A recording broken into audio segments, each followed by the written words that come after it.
Olá, pessoal, muito boa noite. Sejam todos muito bem-vindos. Está começando agora mais um webinar daqui da Profer. Muito feliz aqui de ter duas pessoas aí que eu admiro muito, gosto muito de conversar.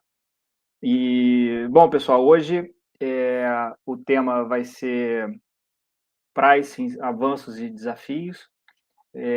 A ideia aqui desse webinar, que a gente está construindo aqui, essa série de webinars, um por mês. Então, a ideia é falar de pricing, principalmente com foco aí em varejo, em farma, né? E aí a gente tem trazido aqui algumas pessoas que a gente conversa no dia a dia, que a gente admira, que a gente aprende. E aí, já me antecipando aqui, hoje o convidado aqui externo é o Wilson Souza, então é uma pessoa que eu converso bastante. Então, na nossa última conversa, eu falei, poxa, Wilson, essas conversas que a gente tem são tão boas aqui, a gente podia, né, gravar e também abrir para o público para que as pessoas possam contribuir aqui com a gente, com comentários, com perguntas. Então, esse é o intuito desse webinar de hoje, é ter esse bate-papo aqui enriquecedor, ter esse espaço aqui para as pessoas que trabalham aí em área comercial, área de pricing, de varejo em geral, mais especificamente de farmácia, distribuição também, indústria, para a gente ter esse espaço nosso para a gente bater esse papo. Então, bom, para quem conhece, para quem não conhece a Profer é uma empresa que faz gestão inteligente de preços, utilizando inteligência artificial, tá? E agora eu vou trazer aqui as pessoas aqui para se apresentarem. Vou me apresentar aqui primeiro, depois eu vou passar a bola aqui para o Wilson e para o Paulo. Meu nome é Edmilson Varejão, sou o CEO da Profer, sou doutor em economia pela FGV, fiz parte desse doutorado na UCLA, onde me especializei em ciência de dados. E trabalho com preços praticamente desde sempre, né, como consultor no mercado financeiro, e mais recentemente com aplicações de inteligência artificial aplicadas ao pricing. Tá, e agora trazer aqui os nossos convidados, já falei demais, então eu queria convidar aqui o Wilson para se apresentar, o Paulo também. Quer começar aí, Wilson? Começa. Sejam bem-vindos, todos bem-vindos. Foi um prazer estar aqui com você, Edmilson e Paulo. Meu nome é Wilson Souza, tenho 35 anos de segmento farmacêutico. Parece muito, mas o segmento farmacêutico muda todo dia, né? Então, nós temos grande passagem por grandes grupos econômicos, como Martins Atacadista, Drogaria Carrefour, Ultrafarma, Tapajós, Farmais, e aí vai. Vocês vão ficar aí até o final da noite aqui falando só do histórico do currículo. Então, tem muita coisa para a gente troca ideias, porque nas passagens pela cadeia, nós passamos pela cadeia de varejo, atacado, distribuição, o relacionamento. Então, a complexidade do preço ela é sempre muito cheia de detalhes. E na conversa com o Edmilson e com o Paulo, a gente chegou à conclusão que nós temos muita coisa em comum que um pode contribuir nesse momento da Profer, inclusive, que é uma ferramenta que depois a gente fala mais. Vamos lá. Paulo, a bola está com você um pouquinho. Senão eu vou ficar aqui até o final da noite aqui falando, dá seu microfone. Bacana. Boa noite a todos, boa noite, Ed, Wilson. É um prazer estar aqui novamente também para a gente discutir um pouco do tema de preços, né? Tema que eu sou formado praticamente nessa área, adoro falar de preço. Também como o Wilson, sou um profissional vindo da área de farmácia, né? Tenho 9 anos de atuação no ramo farmacêutico, desde a área comercial, área de categorias, gestão de categorias, já rodei loja para caramba. Claro que no Price é que eu tive maior parte do meu tempo nesse segmento, mas espero também conseguir contribuir para a gente discutir nesse tema maravilhoso, que é essa questão de evolução da farmácia, como as tecnologias podem ajudar, o que são os desafios das farmácias para esse ano. Então, vamos começar esse ano com o pé direito falando desse tema inovador, né, que as farmácias, que a gente precisa com que toda farmácia tenha bastante atenção para evoluir nesse ano. Bora lá, Ed. Beleza. Bom, acho que vocês já deram uma pista aí, né, dos assuntos aqui a gente tratar. Pegando aí o gancho, Wilson, que ele falou que ele tem aí 35 anos bem vividos aí de experiência, né, no setor. E aí eu queria perguntar aqui, que é o título aqui, né, desse web, né, dessa conversa aqui. Nesses 35 anos, o que você tem percebido aí que mais tem avançado no setor de farmácia em geral, que acaba culminando aqui nos desafios de precificação em farmácia. O que você consegue trazer para a gente aí? De o que eu posso falar, a gente ficaria aqui contando a história do segmento farmacêutico, né? Desde a criação até a entrada do similar e genérico na grade das farmácias com muita força, né? Isso mudou muito o comportamento do varejo como um todo. E principalmente, antigamente, você falava o seguinte: você comprava sobre o caderno da BC Pharma, comprava os produtos, depois aplicava lá 10%, não dava desconto, estava tudo resolvido, o cliente ia embora para casa.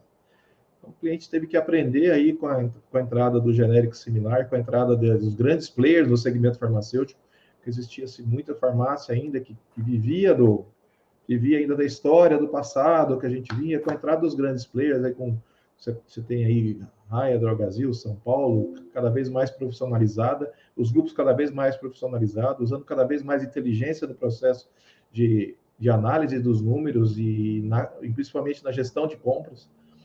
Hoje uma farmácia para controlar preço, até fiz algumas anotações aqui, a gente falar preço por preço, a gente não vai chegar a lugar nenhum. O grande aprendizado, eu acho que do varejo como um todo, é no controle dos custos e nas diversas frentes que o dono de farmácia hoje tem que se dedicar.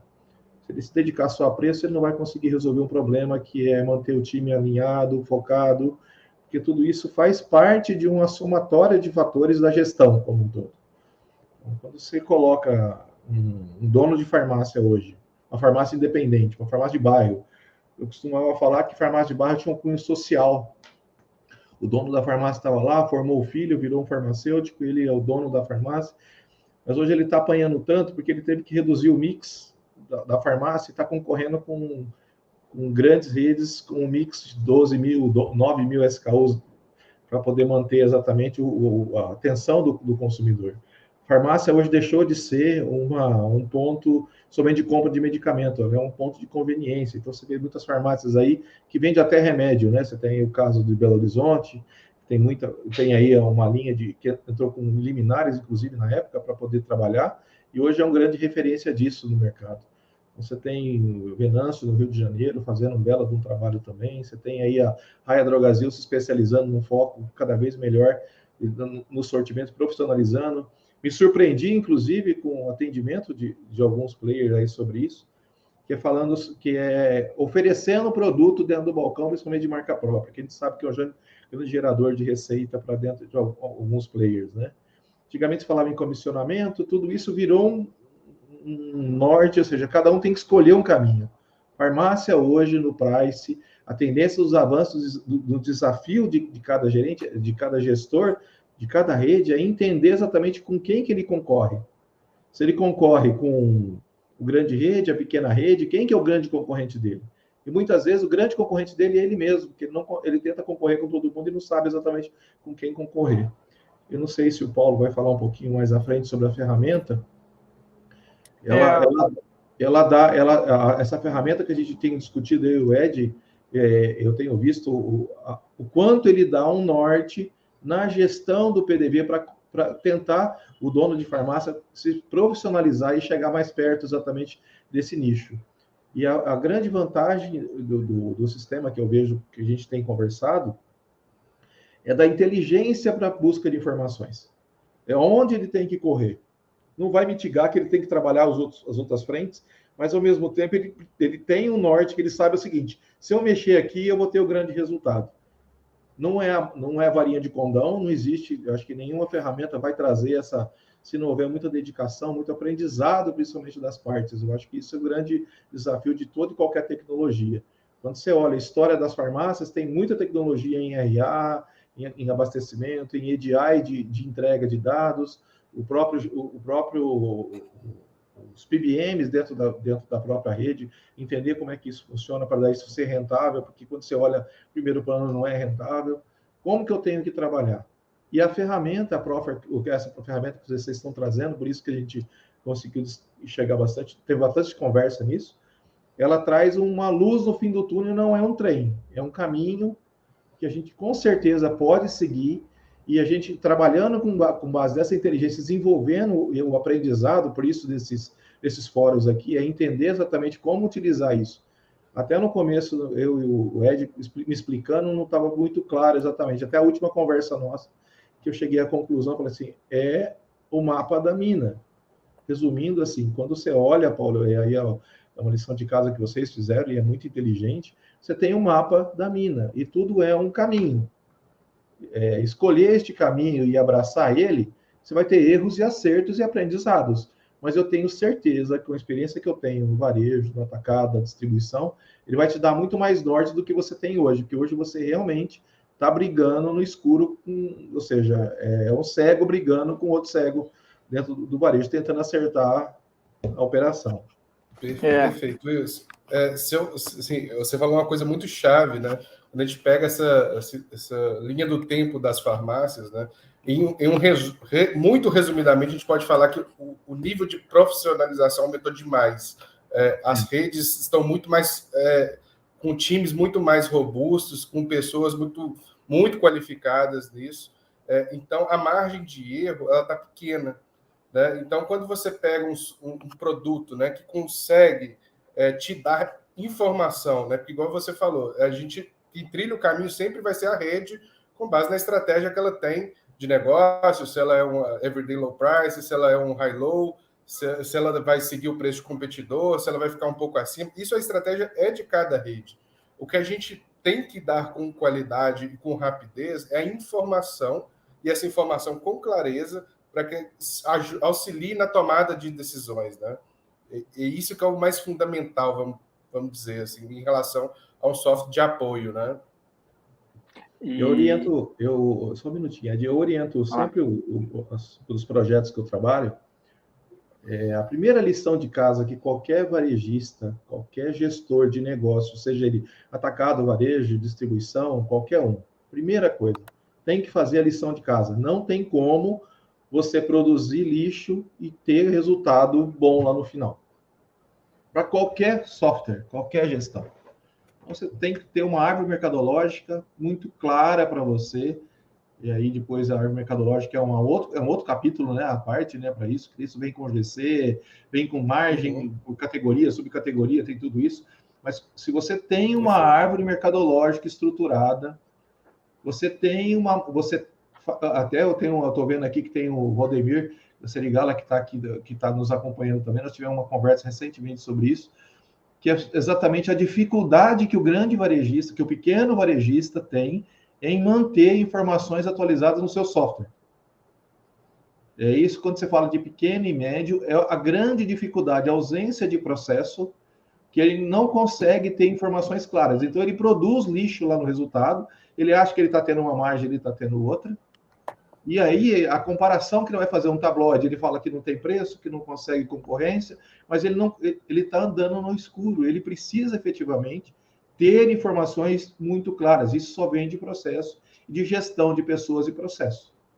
Parece um chavão falar isso, né? Pessoas e processo. Mas se você não tiver processos claros, o dono da farmácia vai se tornar escravo do negócio. Ele não tem um negócio.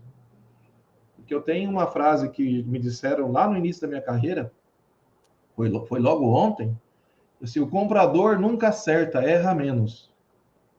Como isso erra menos? O comprador erra o tempo inteiro, assim como o dono de farmácia. Porque se ele comprar muito, é excesso. Se ele comprar pouco, falta. Se ele comprar muito e comprou pouco e faltou, por que não comprou mais? Perdeu venda. Se ele comprou muito, ele foi lá no caixa e gastou mais dinheiro do que devia.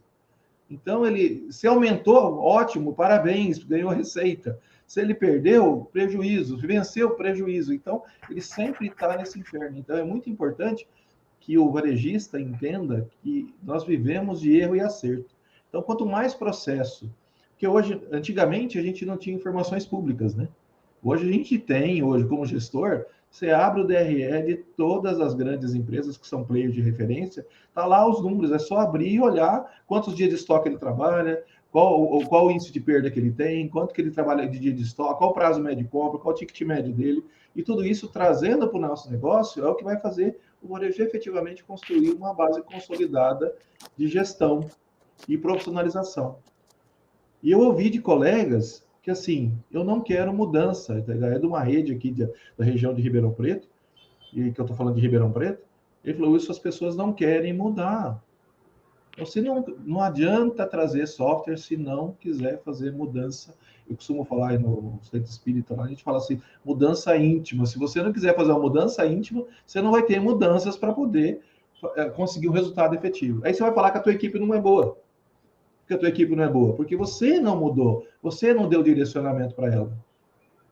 Porque aí nós temos lá 3 conceitos muito básicos na gestão de varejo, isso serve até para definir os papéis dentro de uma corporação, seja ela pequena, média ou grande, que é estratégico, tático e operacional. Colocou isso dentro da operação, você definiu os papéis, o piloto do avião vai pilotar o avião e vai ter que ir lá de vez em quando servir o cafezinho, mas ele sabe que está no piloto automático e 10 minutos ele volta para lá, está andando, porque quem engorda o porco é o olho do dono, né? Tem que acontecer. Mas a referência preço, acompanhamento de preço, acompanhamento da concorrência, ele tem que estar nas duas frentes. É o papel do dono de farmácia, é o papel do dono de varejo, trabalhar processo, indicadores de resultado, ou seja, ele não precisa ter muitos indicadores, ele pode ter os dele, mas que tem que ser importante que ele saiba conversar com ele. E aí, Wilson, você trouxe um ponto aqui que eu vejo bastante nas conversas que a gente tem, que é o quanto mudou o mix, né, de uma farmácia, né? Hoje farmácia vende até remédio, né, mas vende muito mais do que remédio. E aí você tem uma complexidade que é você trabalhar com mais SKUs, e você tem uma outra complexidade que é você trabalhar com outras categorias, novas categorias, né, de SKUs. E você trouxe até citou aí o exemplo aí de Belo Horizonte, né? Uhum. E aí o Paulo, né, que trabalhou com gestão de categorias, trabalhou também em Minas, né? Então eu queria saber da experiência dele, né? Como é que é fazer quando você cresce, né, o número de SKUs, cresce o número de categorias, como é que você trabalha, como é que o farmacêutico tem que trabalhar esse crescimento aí do mix? Crescimento de quantidade e complexidade. E isso é um desafio que as farmácias vêm, inclusive, acontecendo, né, nas redes. Assim. Hoje foi visto que o mix não precisa ser limitado a remédio e poucas coisas de higiene, né? Você pega as redes hoje, como a própria Araújo, né, que foi a rede aqui de Belo Horizonte, que eu trabalhei, é uma rede que vende carvão, vende sabão em pó, vende tudo que você imaginar de utilidade. Por quê? Porque é uma oportunidade, né? A loja já está lá, o cliente já está lá. Então, você ofertar mais coisas para conveniência do cliente, a farmácia ela está mudando um pouco para deixando de ser uma drogaria, uma farmácia, para ser uma drugstore, para ser uma loja mais ampla, né? Uma loja de mais conveniência. Claro que isso é bom, é ótimo, excelente, vai trazer mais receita para a loja, mas, como você mesmo falou, vai trazer muito mais complexidade, né? Você tendo mais SKUs, é mais hora de trabalho para que você consiga verificar. Pensa que você sai de um nível de 5, 6 mil SKUs para entrar na casa de 12, 13, você praticamente dobra o sortimento. Então, você tem que ter uma gestão muito ou mais pessoas ou uma gestão muito mais complexa no quesito de informação, né? E outro ponto, você tem que ter uma preparação de loja muito maior, então você tem que ter um gerenciamento de categorias muito melhor para que você consiga, numa eventual abertura de loja, você já saber planogramar tudo, onde vai ficar cada categoria, onde na loja que deve ficar cada categoria, porque isso também é muito importante, né? A gente vê, por exemplo, categorias de bomboniere perto do caixa, isso tem uma lógica por trás disso. Então, a gente tem que começar a estudar também com mais profundidade a gestão de categorias, até mesmo para definir qual mix que fica em qual parte da gôndola também, você começa a ter que evoluir estudos em cima disso. Então, quando o acréscimo de sortimento, ele não é só o problema do pricing, você vai ver que ele vai trazer um problema bom, vamos por assim dizer, né? Porque tudo isso, a gente fala problema, na verdade, são oportunidades, né? Então, você vai ter que trazer tanto esse conhecimento de sortimento, você vai ter uma negociação de compras muito maior, visto que você vai se deparar com fornecedores que, eventualmente, você não tinha contato antes, porque são outros segmentos. Então, você vai ter que desbravar outros segmentos, seja pegando informações de institutos, como a IQVIA, Nielsen, seja procurando mesmo por internet ou contatos diretos. E também você tem a parte do gerenciamento de estoque também, porque quando você vem para o sortimento do não medicamentos, você vai deparar com produtos eventualmente muito grandes, muito volumosos, de alto giro, muito mais giro do que eventualmente um medicamento. Então, exemplo de Bombonier, que costuma girar muito. Então, pensa que nisso aqui a gente já falou de preço, de compras, de sortimento e de gestão de estoque. Então, são 4 temas totalmente interligados que só esse aumento, né, essa tendência de aumento de mix, as empresas vão ter que evoluir também na gestão dessas quatro áreas, vamos por assim dizer. Sem falar de logística, entrega em loja, que também envolve um pouco do gerenciamento de estoque. Então, se a gente for entrar em logística, a gente vai ter que passar aqui o resto do dia falando só dessa parte da cadeia de produção, vamos por assim dizer, desde a compra até a chegada na loja desse produto. Pessoal, só uma interrupção breve aqui, só para dar um aviso aí para a turma que está assistindo. Quem tiver pergunta, por favor, faça aí no chat, participe com a gente aqui da conversa, né? Nós estamos 3 aqui falando, mas quem quiser contribuir aí no chat, a gente vai ler aqui as perguntas e vai direcionar aqui a nossa conversa, tá? Nós somos donos da verdade, hein? Pelo amor de Deus. Aqui são experiências vividas, as nossas experiências. Se tiver alguém para contribuir mais, esse aqui é um bate-papo que a gente quer acrescentar para todo mundo, né, Vinícius? É isso aí, é isso aí. E aí, o Wilson, você falou bem aí, né, do papel do dono aí, do gestor da farmácia, de ter clareza ali em termos da estratégia, da tática e da operacionalização, né? E aí, então, pegando aqui o gancho do Paulo, ele falou, a estratégia é a gente expandir o nosso mix, aproveitar aqui que a gente tem um ponto de venda para poder vender mais produtos, aproveitar a entrada do cliente e tudo mais. No campo tático, você definiu ali como dono de farmácia, vou ter alimentos e bebidas, vou ter perfumaria, vou ter pet, vou ter bomboniere, e aí vou botar essa bomboniere perto ali do caixa. E aí, quando você entra e você tem lá a sua definição da sua estratégia de price, alguma ideia de margem, alguma ideia de competição com o mercado. E aí, uma dor que eu vejo o pessoal falando é, beleza, tenho uma estratégia, tenho a minha tática, e como é que eu operacionalizo isso? Como é que eu mantenho essa minha estratégia, essa minha tática em dia ali, né? Ou seja, em termos de preço, né? Eu sempre faço essa conta. Então, o camarada tem lá 10 mil produtos, ele tem 10 lojas. Então, ele tem 100 mil combinações de produtos loja para ele precificar e manter o preço atualizado. O que você diz aí para esse dono de farmácia, Wilson? Que tá primeiro é o seguinte, primeiro é a identificação. Primeiro quando você pega os varejos mistos, né? Eu costumo olhar para uma loja de varejo, no varejo, pegar o exemplo da própria Ultrafarma, por exemplo, eu posso citar o nome aqui, que eu passei por lá. Você tinha 100 balconistas, 3 mil clientes passando o dia na loja. Porra, como é que você aumenta a ticket médio de uma loja dessa? Como é que você tem uma ação? Você tem cliente para fazer. Na outra ponta, vamos falar que eu não tenho cliente, mas eu tenho o caixa. Ele é uma área de vendas. Eu costumo falar que o caixa ele é o fechamento da venda daquele cliente que foi lá dentro do teu PDV. Por que ele entrou na tua loja? Primeiro, porque tinha uma boa iluminação lá de fora. Ele passou, viu, gostou, gerou uma boa experiência de compra na primeira vez que ele foi lá. Voltei e lá fui bem atendido. Ele passou na linha de perfumaria, tinha lá uma perfumista ou uma atendente que deu atenção para ele quando estava dúvida, principalmente mulher, quando vai gerar esse consumo, né? E o homem é o melhor comprador que tem, né? O homem é o cara que chega lá, me dá isso, levo, vou embora, eu quero, vambora. Eu levo esse aqui para a barba que vai ficar bom, né, Paulo? Levo para a barba, levo para o cabelo que vai parar de cair e vai ficar tudo bem. Então, ele consegue criar este ambiente com o cliente. Só que muitas vezes, você fala assim, como que eu vou agrupar o price? Então, eu tenho, independente qual seja o tamanho dessa loja, tem que usar o conceito de Pareto. 70% da venda está lá em 200, 300 itens, é o que vai fazer 70% da venda. Ponto. 100 itens dos 150 itens é o que ele vai ter referência de preço. Ponto. Isso é pequeno, médio ou grande, varejo vai ser sempre isso.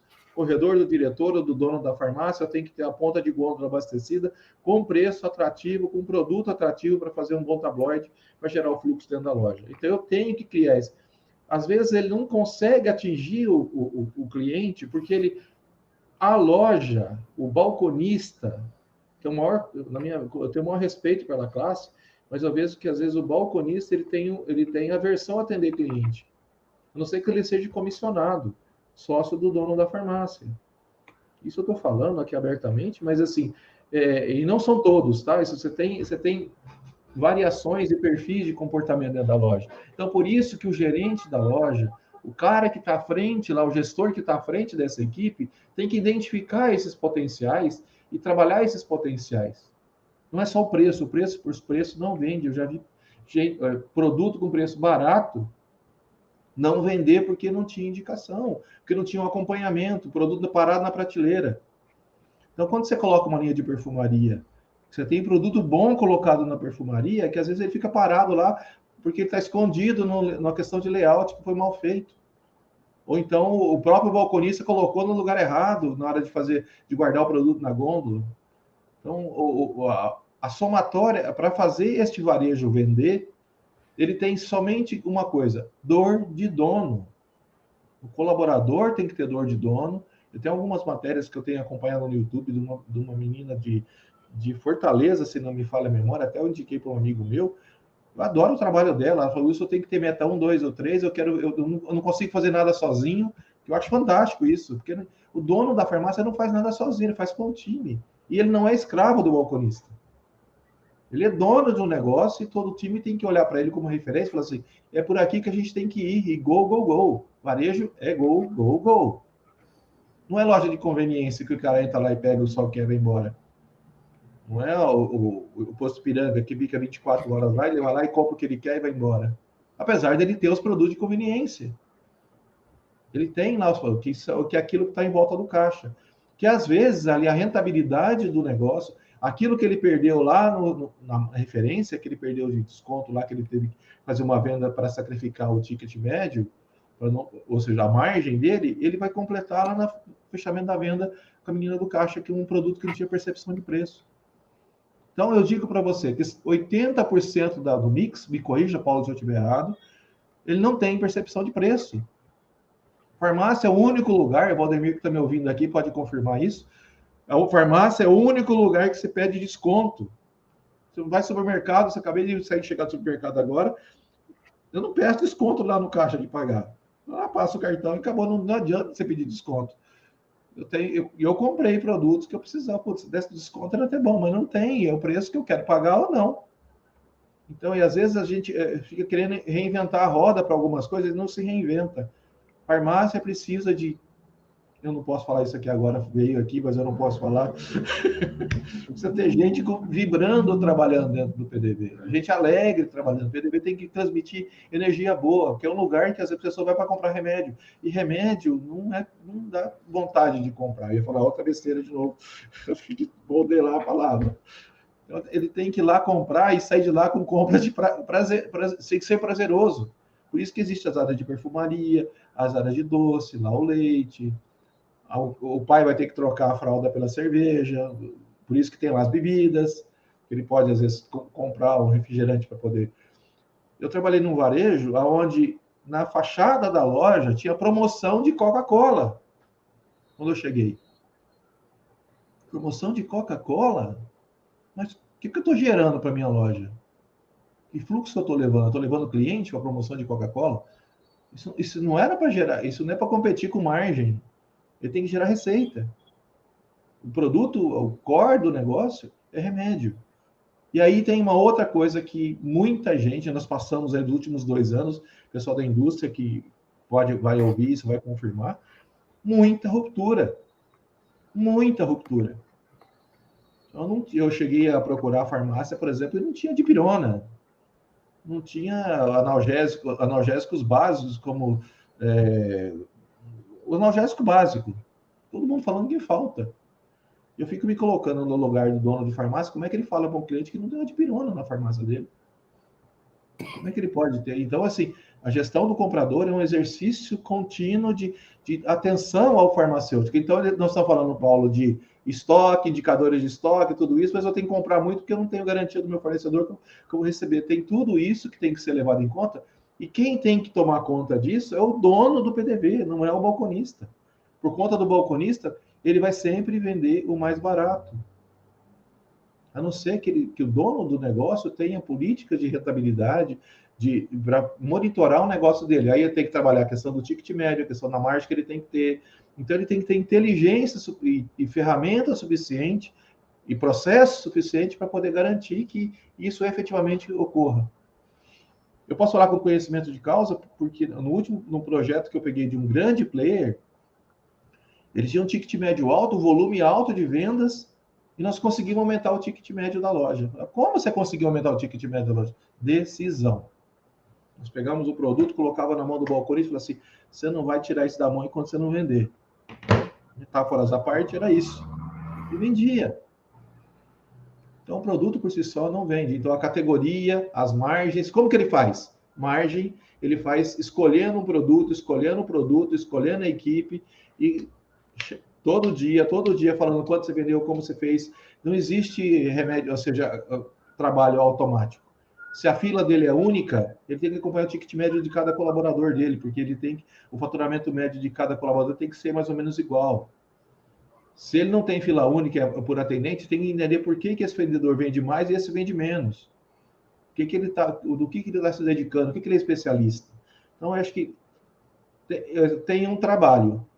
E é uma das muletas que sempre a gente vai ouvir, no atacado, no varejo, na distribuição, no PET, no VET, na perfumaria, no genérico, no similar. Primeira coisa que se fala quando a venda cai é não tem preço. Não tem preço. Não tem preço. Mas é só contar quantos clientes estão indo embora com um item só na sacolinha. Se ele converter para 2, ele já aumentou em 50%. Isso é uma decisão pequena. Se ele tem 100 clientes, ele faz a conta. Isso é uma coisa pequena que ele vai conseguindo fazer, não vai conseguindo fazer. Então, assim, é questão de cultura e disciplina. Cultura e disciplina, cultura e disciplina, cultura e disciplina. E aí, Wilson? Eu divaguei demais. Não, acho que você trouxe um ponto bom, que aí, às vezes, aqui a gente conversa com rede, né?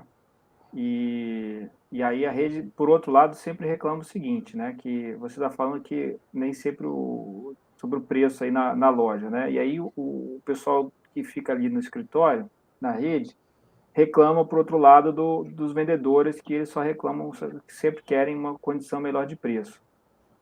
E aí, queria ouvir do Paulo aí, que já esteve sentado nessa cadeira aí, né? Como é que você faz para se defender aí do vendedor de loja que só quer preço? E como é que você faz para operacionalizar isso aí, né? Ou seja, trabalhar os 10, 15, 20 mil produtos em centenas de lojas e acompanhar tudo? Como é que faz essa operacionalização aí?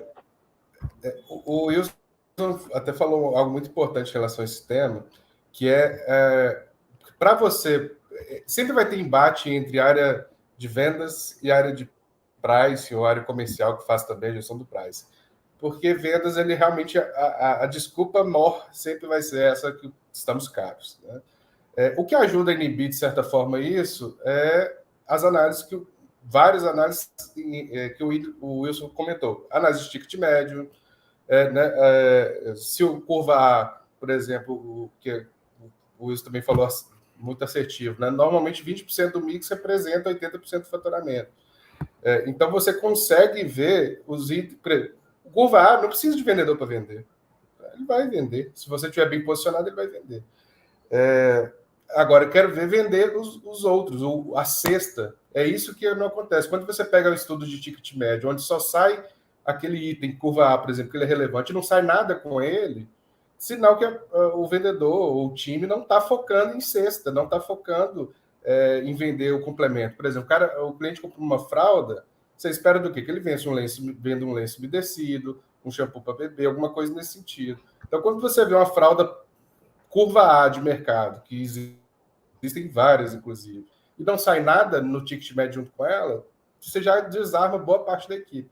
Então, assim, claro que não é a ideia criar uma guerra na farmácia entre vendas e pricing, né? Isso tem que ser uma parceria, isso tem que ser natural. Então, isso tem que vir da gestão traçar metas que sejam coerentes para que a gente consiga cobrar a pessoa com base nos indicadores que ela tem que ter. Então, assim, quando vira meta, vira obrigação. O cara tem que bater a meta dele ou tem que tentar, né? Obviamente, nem sempre a gente consegue atingir as mesmas, ele tem que tentar. Quando você não é cobrado ou você não tem aquilo doendo no seu bolso ou no eventual PLR da sua empresa, o cara não vai fazer, porque ele não tem o plus ali a mais, né? Isso a gente vê muito em farmácia. Inclusive, por exemplo, essa parte que até acho que o Wilson comentou também, que eu vejo muito, principalmente em genérico, né? O genérico, às vezes, o mais caro nem sempre é o mais rentável para a empresa, mas o cara sempre foca no mais caro. Por quê? Porque a comissão dele normalmente fica maior. Só que, às vezes, o genérico combate, que é o seu item lá, você tem o melhor custo, tá barato, o cara poderia levar, mas o cara não oferece. Então, você poderia estar vendendo muito mais quantidade daquele item.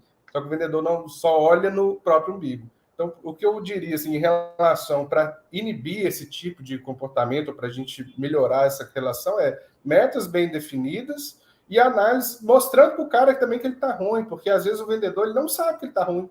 Assim, ele pode ser, né, claro que cada um está com a sua postura e com a sua consciência, mas às vezes ele pode até estar se esforçando, mas às vezes não tem uma técnica bem apurada de vendas, ele está se esforçando, mas não está, acha que está indo bem e não está. Então, ele também precisa mostrar para ele os caminhos que ele não está bem, o que ele pode fazer, treinamentos, esse tipo de coisa que agrega na área de vendas também, não só para ficar essa disputa entre preço, falando se o preço está caro ou está barato, né? A farmácia ela faz estratégias, assim, claro, o preço regular, ele nem é o preço, vamos dizer assim, para que o cara faça volume de venda, né? Os tabloides, as ofertas de ponta de conta, as ofertas de final de semana, isso que é para trazer fluxo para o cara vender mais. Mas no dia a dia, o preço que ele tem é o que a estratégia que a empresa definiu. Então, ele não tem que ficar chorando preço. Né? Se a empresa definiu aquela estratégia, ele tem que seguir o que a empresa definiu como estratégia. Claro, não estou falando de erro, de alguma coisa, um erro de precificação que possa acontecer, beleza, o cara aponta e vamos corrigir. Mas, no modo geral, a precificação da rede dele é aquela. Então, ele tem que vender naquele preço. O bom vendedor vende no preço que está, não no preço de oferta. O preço de oferta, ele não precisa dele para vender, de certa forma. Então, isso que eu acho que a equipe tem que estar bem alinhada com esses temas. Assim. O Charlton fez um comentário aqui agora. Charlton Rocha. As farmácias onde os balconistas são comissionados, os balconistas trabalham sempre o mais caro. O que você acabou respondendo um pouco? Que às vezes o mais caro não é o mais rentável para o negócio, né? Você pega um produto de alto valor agregado e um outro que se tem um ticket médio um pouco menor, mas às vezes o tempo ele pode dar uma rentabilidade um pouco maior. Entendeu? Eu acho que assim, muito dos balconistas, viu, Charlton? Ele é Charlton, né? Charlton. Eu vejo que às vezes os próprios balconistas, às vezes não têm o conceito do que é margem. Ele só tem o conceito de preço, mais caro ou mais barato. Eu tive um pequeno varejo e eu descobri uma coisa que, assim, eu contratei uma funcionária que era filha de um gerente do Banco do Brasil. Ela queria só trabalhar. Não só queria trabalhar. Vou contar esse caso bem rapidinho, que vai elucidar um pouco, vai responder essa pergunta. E ela tinha um padrão de vida, ou seja, faculdade paga, tudo isso paga, ou seja, eu tinha num outro período, eu tinha lá funcionárias que precisavam do salário para viver, ou seja, classe média baixa, ou seja, precisava do salário e tudo era caro. Eu fiz uma campanha e no final, quem ganhou? Ganhou a menina que tinha acabado de entrar, que não tinha experiência nenhuma, que não sabia que não podia ser feito. Ela foi lá e fez. Mas ela também não tinha referência do que é caro ou barato, porque para ela é o seguinte, ela não media com o bolso dela, com a carteira dela. Porque às vezes o balconista que está atendendo ali, ele fica o tempo todo, e eu acho que é uma classe que é massacrada o tempo todo, a gente precisa respeitar isso também, e tentar trazer ele para a luz. Ele fica o tempo todo falando é caro, ruim, e só lida com coisa ruim o tempo todo. As pessoas vão lá para reclamar que remédio é caro, e ele acaba aceitando aquilo como verdade. Ele vai para casa, chega, não conseguiu bater a meta, o gerente bateu nele, dia todo não bateu a meta, chega em casa, apanha da mulher e volta no outro dia e fala assim, meu gerente quer que eu venda o produto mais caro ainda? Como é que eu faço? A motivação desta equipe e como tratar esta equipe que nós estamos tratando com o ser humano é que vai fazer a diferença do PDV. Assim, então nós estamos falando isso, nós viemos aqui para falar de software, estamos falando de pessoas? De pessoas, de processos, de novo, para que eu tenha uma precificação justa. Como o Paulo disse, precificação é o meu preço, é o que eu consigo fazer com o meu poder de compra. Se eu tenho uma farmácia que compra 100 mil reais por mês, eu vou ter um price relacionado vou brigar com gente que compra 1 milhão por mês. E aí eu vou ter dificuldades disso. Então eu tenho que saber dessas dificuldades e o que eu tenho como diferencial. E aí é onde vem o ser humaninho, né? O ser humaninho, o atendimento, o dono da farmácia com a empatia dele junto aos clientes, conhecendo o seu Zé, o remédio controlado dele, saber da história. Então, isso é, de novo, ensinar o Padre Nosso para o vigário. Eu estou longe de querer ensinar o Padre Nosso para o vigário, que eu acho que quem está no balcão são eles e eles sabem exatamente o que estão falando. Então, as farmácias, assim, os balconistas comissionados. Tem um franqueado da Farmais, ele era franqueado da Farmais, e quando eu passei por lá, nós conversamos muito sobre isso. Ele criou uma metodologia de fazer, ele não tinha mais comissão, ele tinha metas estabelecidas, indicadores. Então é o seguinte, eu ganho, tu ganha. Nós somos sócios. Que eu achei a coisa mais inteligente conseguir fazer.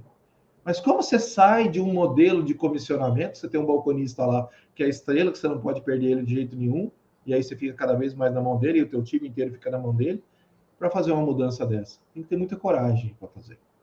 E tem que ter processos muito claros e medições. Então, assim, e ele precisa disso. Às vezes, a composição do salário, como o próprio Taito colocou, dele depende desse comissionamento. Então, o próprio dono de farmácia fez uma armadilha para ele mesmo viver em cima daquilo. É um paradoxo. E como que eu faço essa mudança? Como que eu faço? Então, assim, é um exercício. As grandes redes, salvo algumas, elas não trabalham a questão de comissionamento, trabalham metas e indicadores de resultado. Perdas. Porque quando tem perda, quem responde pela perda?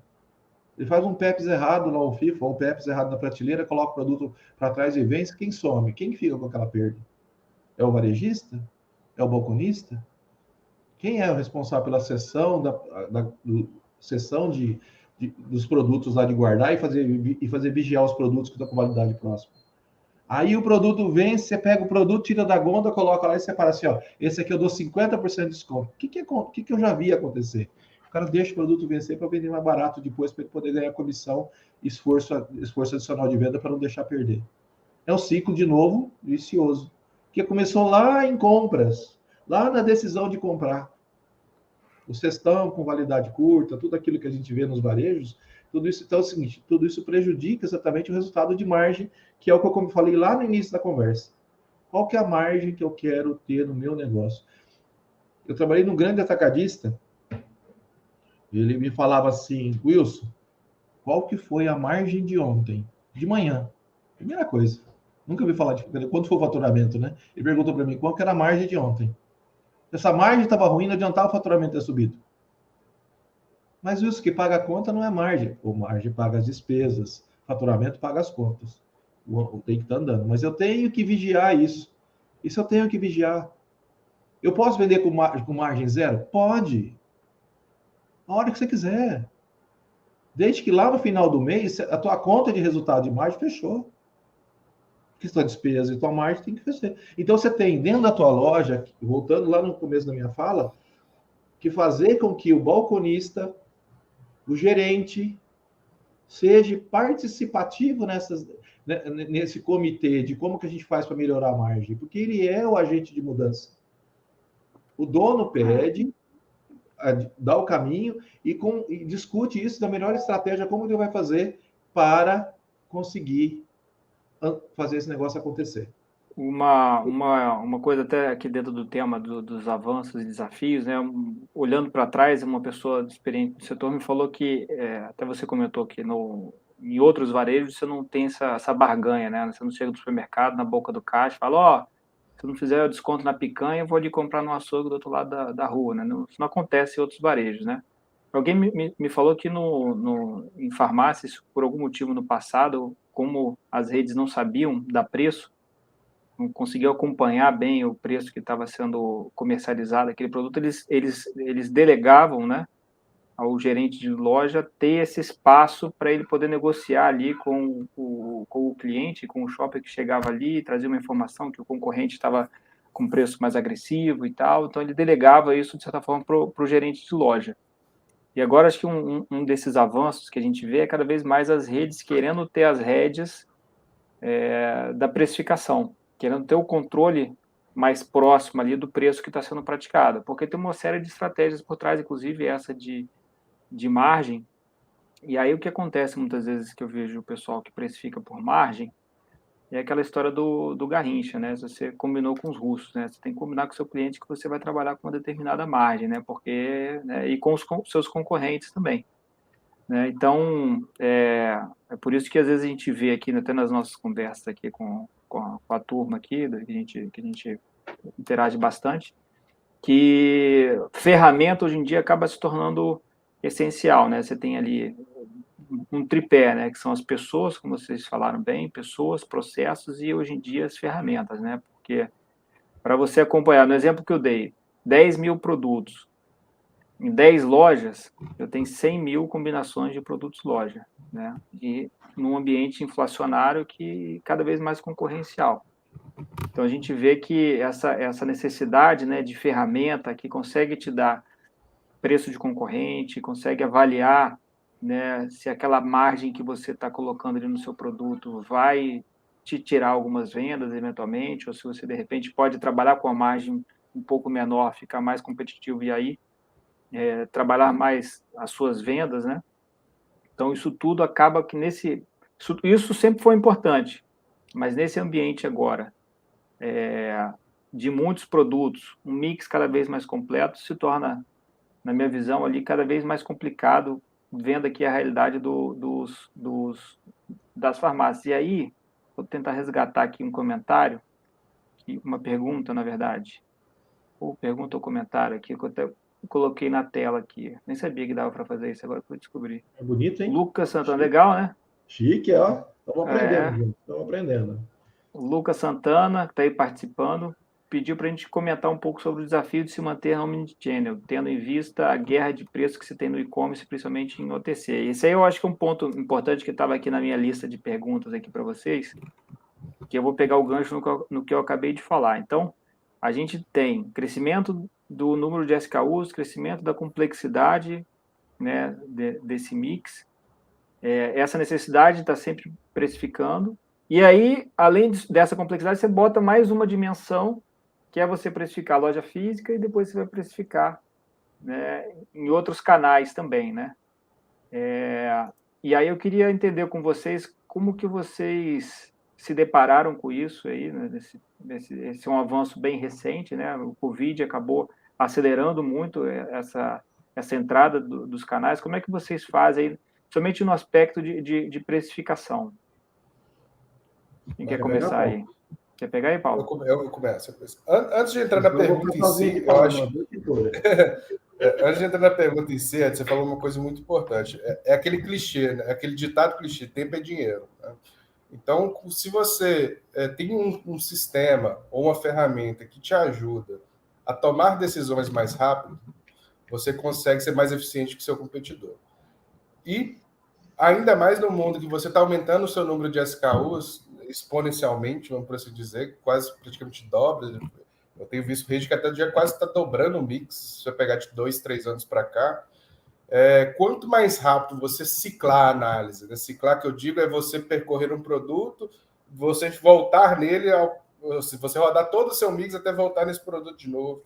Então, quanto mais rápido você conseguir um sistema ou uma ferramenta, você consiga fazer esse ciclo de produto mais rápido, você está ganhando tempo em cima do seu competidor, né? Porque você não fica defasado. Porque num cenário inflacionário, se você não olha para os seus produtos com frequência, você vai estar tomando ferro e não vai estar nem sabendo que está tomando ferro.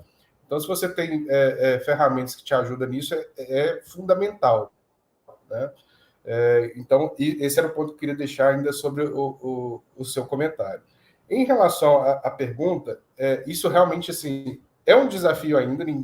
Eu não me sinto vamos dizer assim, confortável de falar alguém que dominou isso, porque eu não... Assim, você vê uns acertando, aí de repente sai a notícia que a empresa que acertou já está numa situação financeira não muito bem, porque esse tema, de certa forma, ele ainda é muito novo, quem faz isso bem, né?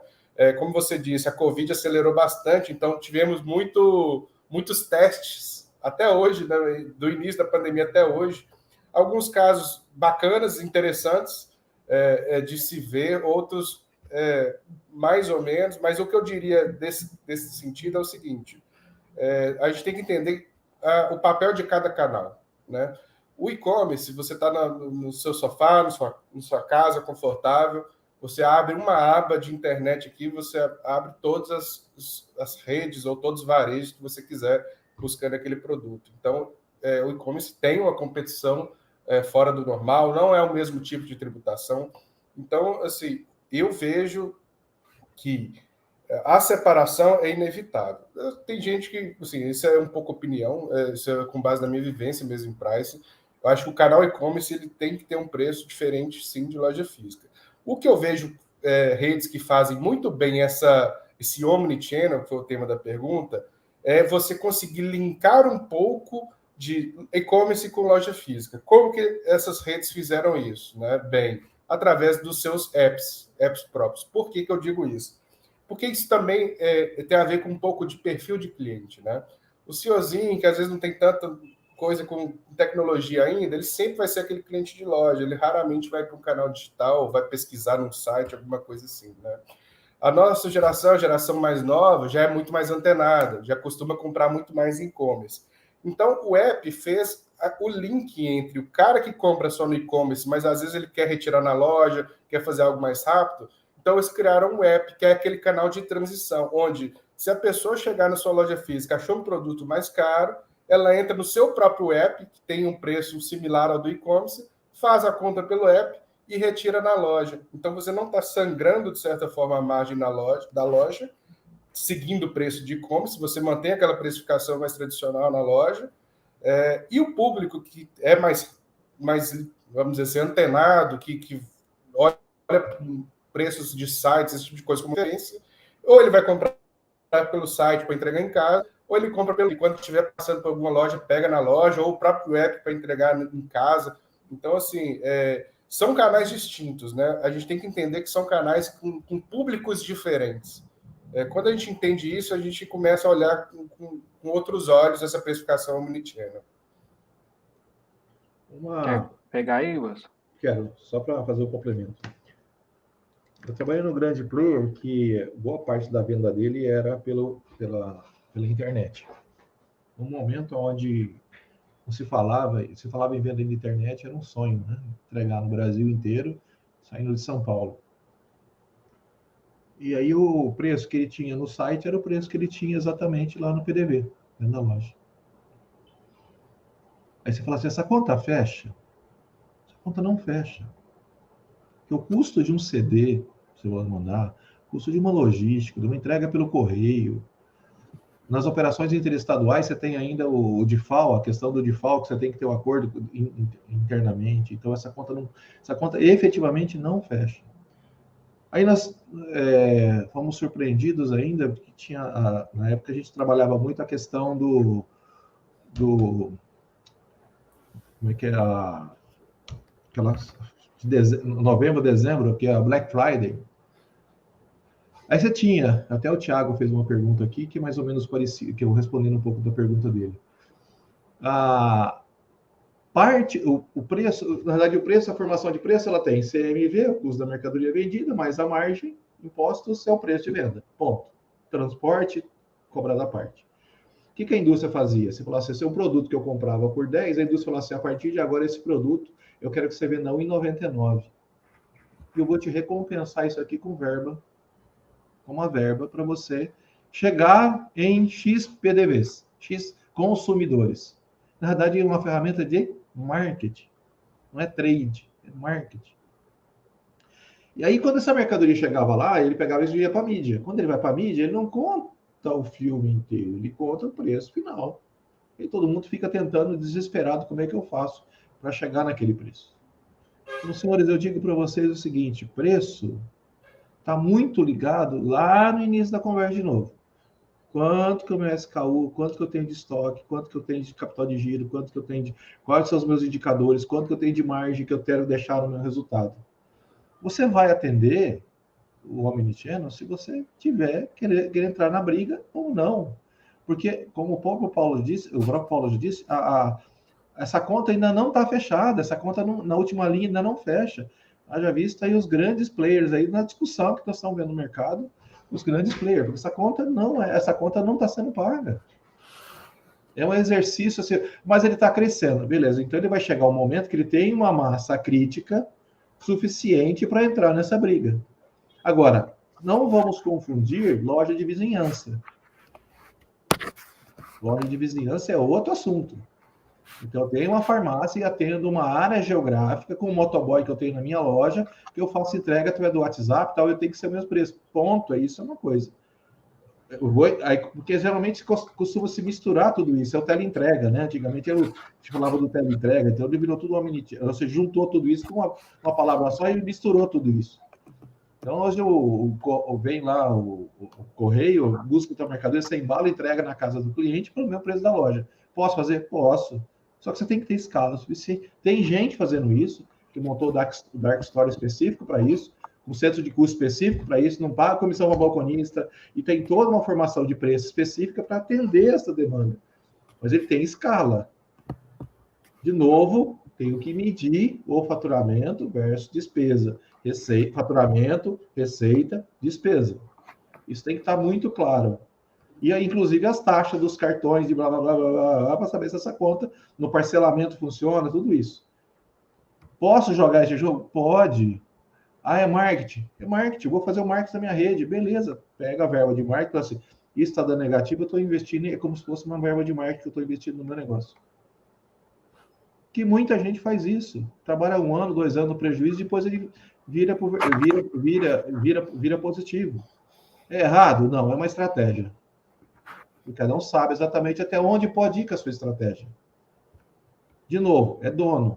É como se eu fosse abrir uma loja numa região que eu tenho um grande concorrente na minha frente e vou pegar meu RX e em vez de dar 5%, 7%, eu vou dar 20% em todos os RX, uns 200 itens lá, vou ter o melhor preço disparado. Essa farmácia vai fechar a conta? Não, não vai fechar. Mas a hora que ela criar massa crítica, eu vou ajustando naquilo que eu tenho que ajustar. De novo, é uma estratégia que eu tenho para o meu negócio. Ela não é a única estratégia.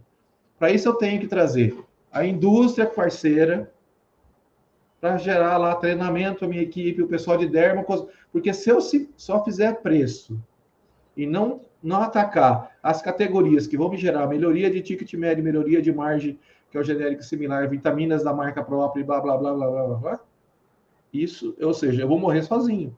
Eu preciso, se eu tenho uma alternativa de gastar dinheiro, eu tenho que ter uma alternativa de gerar receita. Aonde eu vou gerar receita? Eu vou gerar dos tabloides que eu vou vender, a ponta de gonda que eu vou vender, tudo isso que gera essa conta, essa massa de dados, que diretamente no CMV não vai aparecer. Vai aparecer na somatória do resultado total. DRE, lá no DRE, e outras receitas. Eu tenho que ter isso apurado. Wilson, mas eu não faço DRE. Cara, faz no papel de pão. Pega lá o papelzinho, caderninho, junta, linha de Excel, junta e monta ela lá. Dá para chegar no número. Mas o que não pode é não fazer nada e falar assim, puxa, não deu, não consegui a concorrência porque os caras estão crescendo. E tomar cuidado com os excessos de estoque. Comprar demais para acreditar que essa conta estoque é uma conta pesada. A duplicata vence, cara, vence. Se você não tem dinheiro, meu Deus do céu. Entendeu? E consome muito ativo. A gente tem que tomar cuidado com as compras de curva C, B, D, produto de baixo giro, faseamento muito alto para deixar a gôndola muito bonita. Então, de novo, eu estou ensinando o Padre Nosso para o vigário, né? Mas, de novo, é a somatória de tudo isso. Ó, já falou demais, ó, quase 5 minutos para acabar. A gente já está aí estourando o tempo, né? E aí, assim, acho que um último avanço aí que eu queria perguntar para vocês, que a gente talvez seja um tema que nos últimos 30 dias tem se falado muito aqui, quem está no ramo de tecnologia, né, tem falado muito do chat GPT, né, ou seja, inteligência artificial, e as pessoas ficam, poxa, e agora, o que vai acontecer? Será que vão roubar meu emprego e tal? O que vocês estão vendo aí de tendências, aí, avanços em termos de tecnologia que as farmácias devem, quem está aí nos assistindo tem que correr atrás aí para tentar entender aqui as tendências. Quer começar aí, Paulo? Começa. Eu acredito que, assim, quanto a isso de tecnologia vai roubar meu emprego, no ramo de farmácia eu acho que vai demorar, né? A tecnologia no ramo, do ramo farmacêutico, ela é uma apoiadora de tomadas de decisões, vamos por assim dizer, né? A farmácia, a rede, que ela é mais, que ela tem mais informação, ela está na frente da outra, né? No caso, informação é dinheiro, nesse caso de farmácia. E você ter a ferramenta que te ajude a ter mais informações, seja ele preço de competidor com frequência, qual que é o cálculo correto dos seus resultados, como isso mencionou, que eventualmente assim, um cálculo errado pode te levar a decisões erradas. Então, uma ferramenta que te dê essa condição de fazer, de mensurar o seu resultado realmente, de fato, do que você está oferindo. A questão do preço, principalmente, com esse aumento de sortimento, a gente precisa dar giro, atualizar o preço com mais frequência, então o software está aí para ajudar nesse sentido. Então, assim, não diminui o número de pessoas, muito pelo contrário, inclusive tende a aumentar, né?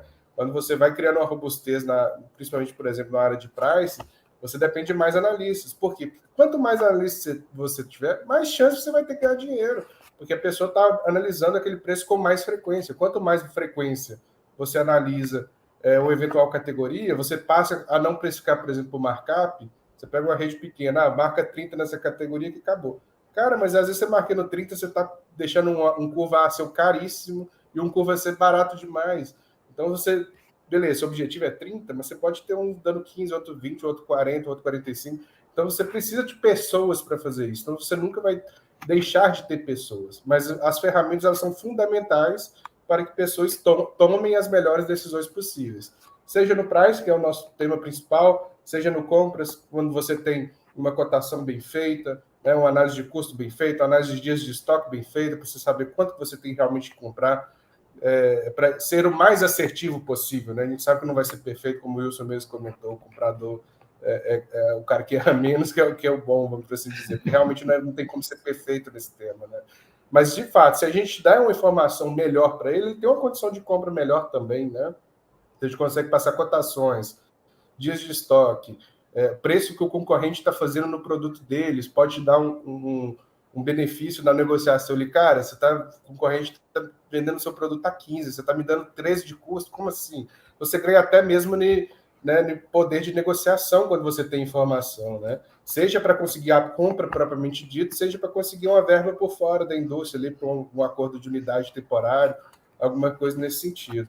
Então, a inteligência artificial, não somente ela, mas como todos esses softwares de gestão, eles são fundamentais hoje para o cara que quer crescer na área farmacêutica, porque não está tendo espaço para amadorismo no setor hoje. Assim, eu acredito que as farmácias estão em pleno crescimento, as redes abrindo cada vez mais lojas, as redes grandes, inclusive, nem sempre, assim, as grandes vias já se esgotaram, grandes esquinas já se esgotaram, então assim, até as grandes já estão indo para os bairros, abrindo lojas menores, mais compactas, e com diferenciais competitivos muito grandes. Então a gente não tem muita margem de erro mais no canal. E aí, Wilson, quer complementar? Só para encerrar, porque senão depois você me corta, tá? Se eu adiantar muito, você me corta. Eu acho que o público que nos ouve parou um pouquinho para falar o seguinte: o que é que eu preciso fazer para me vender mais?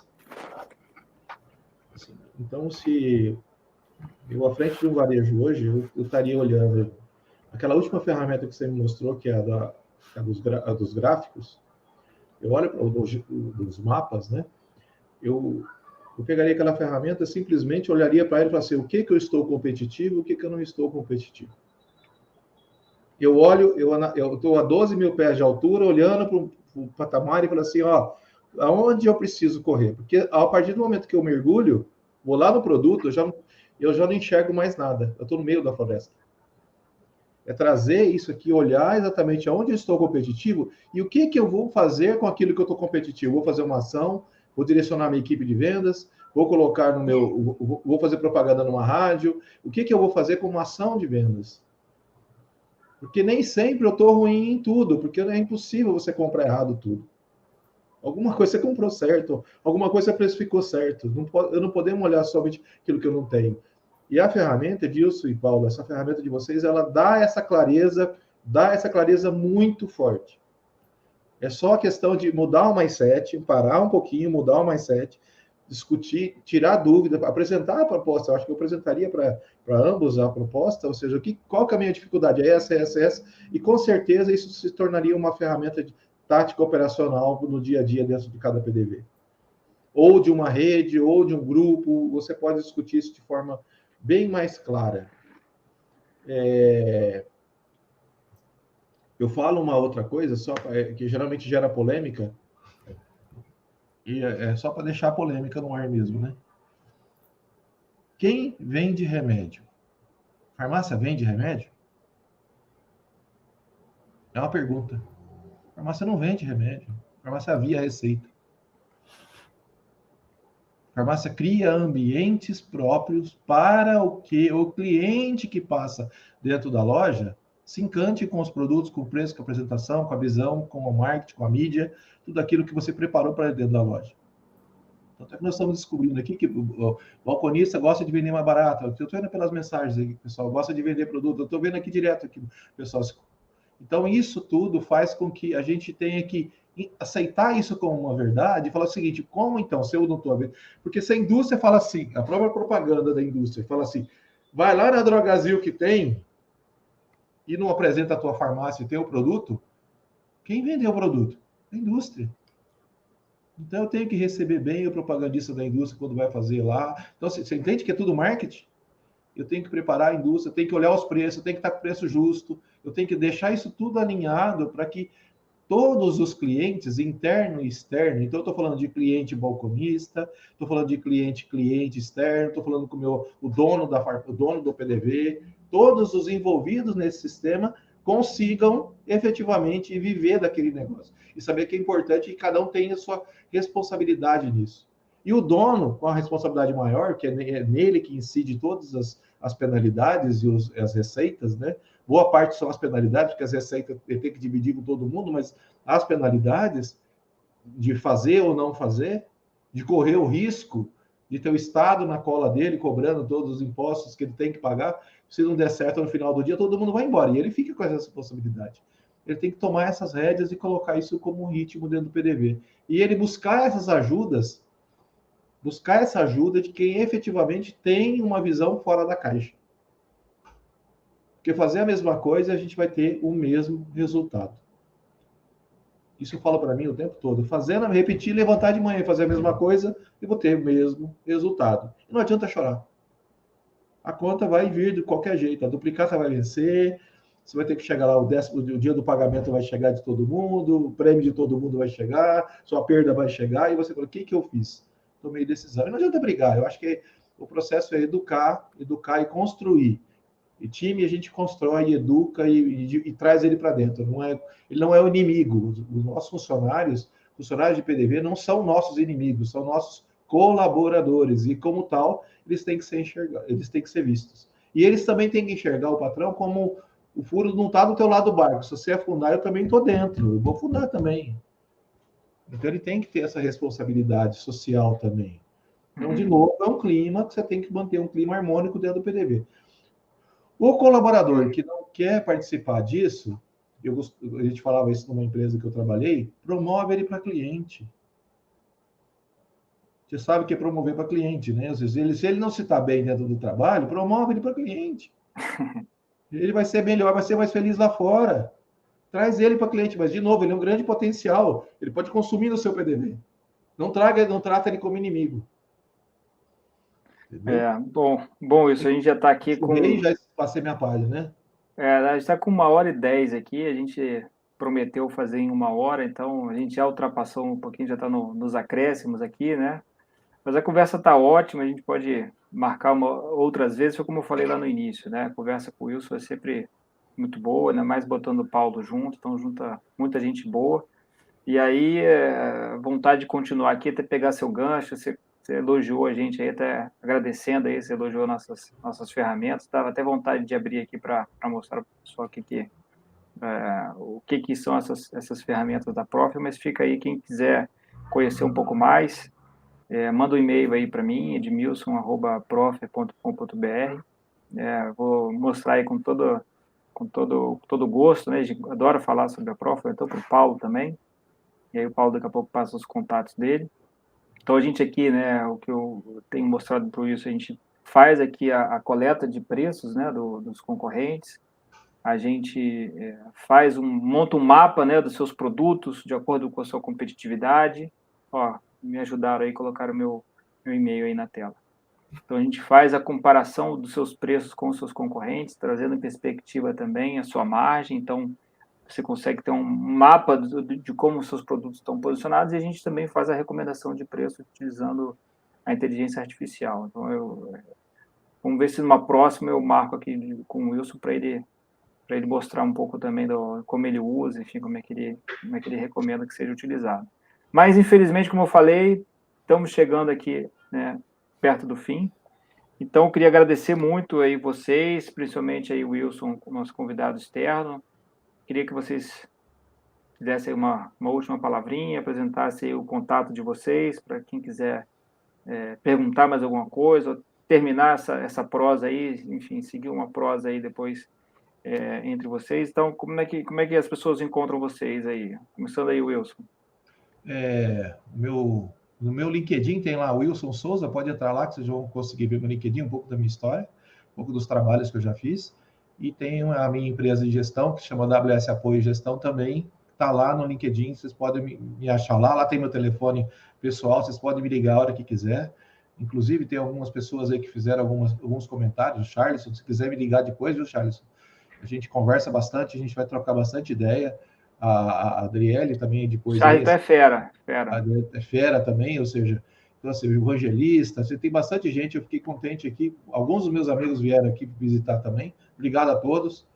É sempre um prazer estar falando com vocês e fazer inovação, trabalhar em inovação. Paulo? Ó, piscou na tela aí seu LinkedIn, Wilson. Ó, bonito, hein, cara? A cara? aqui tá boa, a retaguarda tá boa. Pessoal, também agradecer a participação de todos, o tempo de vocês ficaram aí com a gente até esse momento. Eu também trabalho na Prof, então meu e-mail é o paulo@prof.com.br.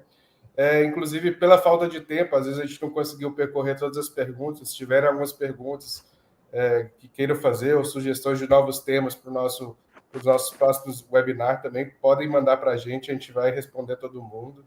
Tá? Então, uma boa noite a todos e segue aí, Ed. Finaliza para a gente. Muito obrigado aí quem ficou até o final. Em breve, mais webinars aí, mais papo interessante sobre pricing, sobre setor comercial, sobre farmácia, sobre varejo. Tá bom, pessoal? Quem puder, segue a gente aí no Instagram, LinkedIn, aqui no YouTube. Esse vídeo vai ficar aqui no YouTube, tá? Passe aí para os amigos depois os links e os contatos. Beleza, pessoal? Grande abraço, até o próximo evento.